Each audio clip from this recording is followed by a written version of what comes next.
escritura, sistema numérico, calendarios y numerología. Los mayas utilizaron un sistema de numeración vigesimal, ya que es con base en 20, mismo que fue similar al de otras civilizaciones mesoamericanas. Además, entre sus sistemas de numeración, lograron alcanzar un gran desarrollo en la presentación gráfica. Los mayas fueron los primeros en utilizar la denominación cero, posiblemente alrededor del año 36 a.C. El sistema de numeración maya, aun siendo vigesimal, tiene el 5 como base auxiliar.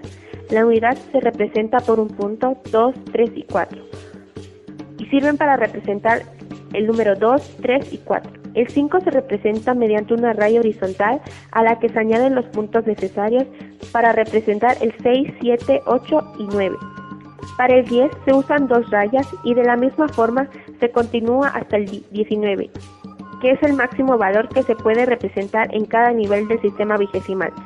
Para escribir un número más grande que el 20 se usan los mismos símbolos, pero combinan su valor dependiendo de la posición en la que se ponga. Los números mayas se escriben de abajo hacia arriba. En el primer orden, el de abajo, se escriben las unidades del 0 al 19 y en el segundo se representan grupos de 20 elementos. Por eso se dice que el sistema de numeración maya es vigesimal. Los calendarios mayas. Los mayas contaban con dos calendarios, uno civil compuesto de 365 días y otro religioso de 260 días, llamados de Maya, Haab y Tzolk'in. El calendario Tzolk'in, también llamado calendario sagrado, se encontraba integrado de 260 días. Servía para regir la vida material y espiritual del pueblo. Era usado especialmente para determinar el periodo apropiado para las quemas, de igual forma para determinar el periodo de las siembras. Asimismo, determinaba el periodo de las guerrillas. Calendario Haab o civil. Los mayas contaban con un segundo calendario llamado Haab, que se integraba de 365 días. El calendario Haab era la combinación de un Tzolk'in completo más los 105 días restantes, dando como resultado una serie de 365 posiciones compuesta de 19 meses, es decir, 18 meses de 20 días cada uno y un mes adicional de 5 días, llamado Wayeb. En esta combinación, cada día del calendario Tzolk'in, en número y orden y nombre, ocupó un riguroso orden, la posición que le corresponde en la serie de 365 posiciones del calendario Haab o año vago. Mayas peninsulares. Nuestra península de Yucatán estuvo poblada desde tiempos antiguos por diversos grupos cuya principal actividad era la agricultura, especialmente con el producto del maíz. A estos grupos se les relaciona dentro del periodo preclásico y algunos autores los denominan premayas. Dentro del área maya se han encontrado diversos vestigios mayas. Sin embargo, dentro de la región de la península de Yucatán, el número de evidencias jeroglíficas no es tan amplio como en la región central. Pero en la península de Yucatán son más numerosos los documentos históricos escritos en lenguas mayas, desde luego con caracteres españoles. A estos documentos se les conoce con el nombre de crónicas mayas, de las cuales podemos mencionar las siguientes: las crónicas Yaxcucul, Calquini, Xiculuc, Chilambalam. Todos estos escritos fueron redactados después de la llegada de los españoles, ya que cuentan con caracteres españoles, mismo que los indígenas habían aprendido de frailes Francisco que llegaron a evangelizar nuestras tierras. De igual manera me tocó el aprendizaje 6, que explica las principales costumbres y características de los mayas peninsulares. A continuación, el siguiente tema es las costumbres de los mayas peninsulares. En este siguiente tema les hablaré sobre las costumbres de los mayas peninsulares, los cuales eran varios, pero según Fray Diego de Landa, 8 eran los que más destacaban. El primero es la deformación craneana. Se llevaba a cabo con la utilización de dos tablillas mismas que aplicaban presión, una sobre la frente y la otra por la parte posterior de la cabeza de los niños recién nacidos. Esta aplicación podía durar varios días. El objetivo era producir achantamiento de la frente y el cráneo. La siguiente costumbre era la mutilación dentaria. Se practicaba tanto en hombres como mujeres.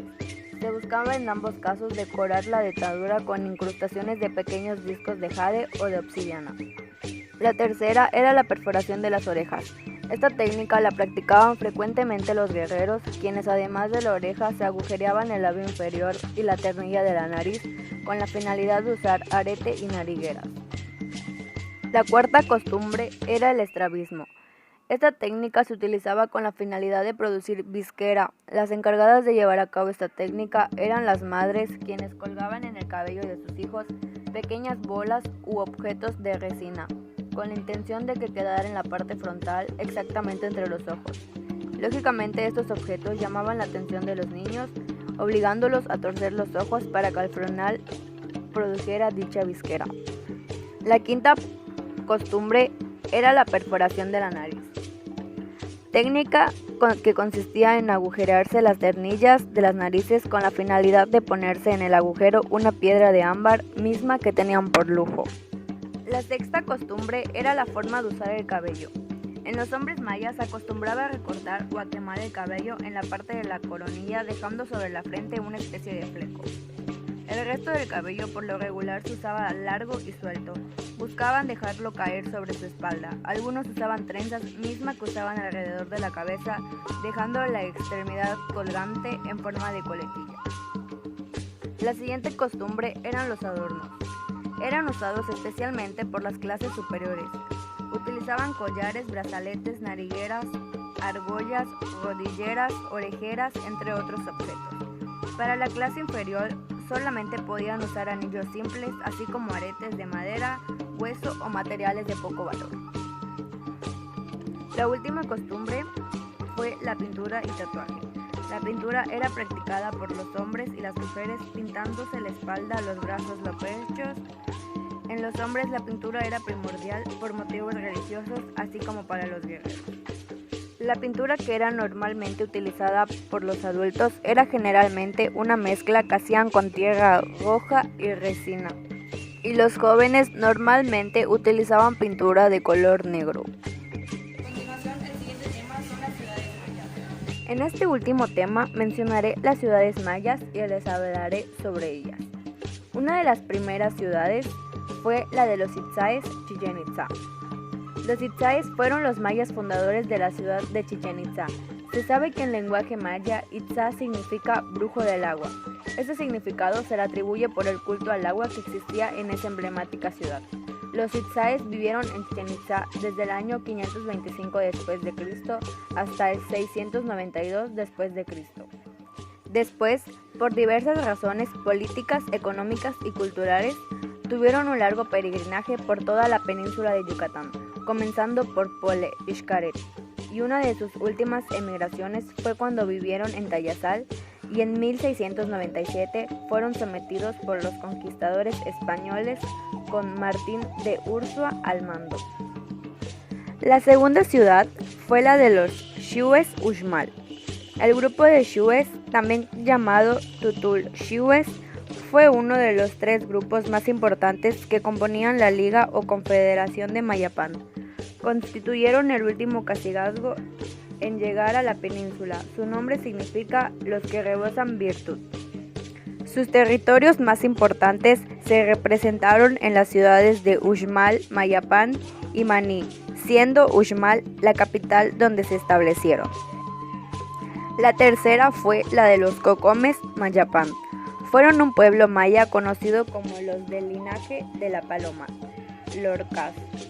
Estos provenían de una rama que se separó del pueblo Itzá. Mayapán llegó a tener por aquel entonces una población que rondaba los 12,000 habitantes. La siguiente es la Confederación de Mayapán.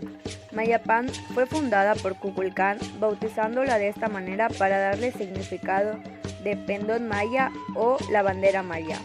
Esta destacó como una de las ciudades más importantes, llegando a ser la capital cultural y política durante el periodo posclásico maya 120 a 1450 después de Cristo. Y una de nuestras últimas ciudades serían los cacicazgos. En Yucatán le llamaron cacicazgos mayas a los territorios que constituían las provincias o señoríos mayas que existieron hasta la llegada de los españoles a la península. Según diversas investigaciones que se han llevado a cabo, en Yucatán existían los siguientes cacicazgos: Acanul, Acanchel, Cepech, Canpech, Chactemal, Chacán, Putum, Chiquinchel, Cochuá, Cupul, Ecap, Jocaba Omun, Sotuta, Taces, Tutul, Xiues y, por último, Guaymil. Con esto hemos finalizado el documental. Espero y sea de su agrado y asimismo sea de su grata interés. Nos vemos pronto. Gracias.